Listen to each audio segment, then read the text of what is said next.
প্রিয়ান্ত বিশ্বাস, তার সাথে আমার দীর্ঘদিনের সম্পর্ক। সে আমার বিয়ের প্রতিশ্রুতি দিয়েছে, তারপর আমার সাথে দেখা করেছে। মানে মাঝে মাঝে রাত্রিবেলা আমাকে দেখা হতো।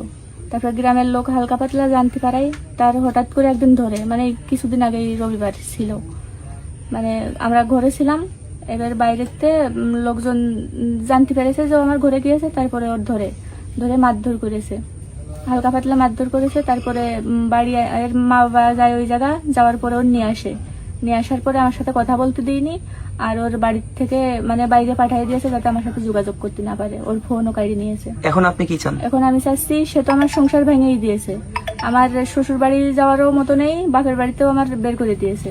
এখন এ আমার বিয়ে করুক, না হলে আমার মরা ছাড়া কোনো গতি নেই। আমি এই জায়গায় বাঁচতে হলে বাঁচবো, এই জায়গায় মরে যেতে হলে মরে যাবো। আপনার কি কোনো সন্তান আছে? আমার একটা মেয়ে আছে, ও সবকিছুই জানতো।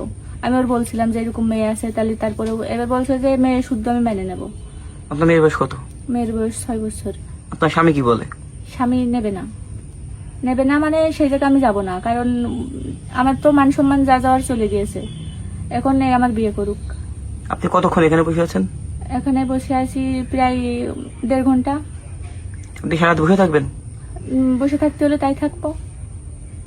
বাড়ির থেকে এরা কোথায় গেছে? বাড়ির থেকে ছেলের মা ছিল এই পাশের বাড়ি দাঁড়াইছিল। আমি আসার সময় বললাম মা বাড়ি আসেন, তারপরে চলে গিয়েছে মনে হয়, মানে লোকজন ডাকতে গিয়েছে সে, তারপরে আর আসেনি।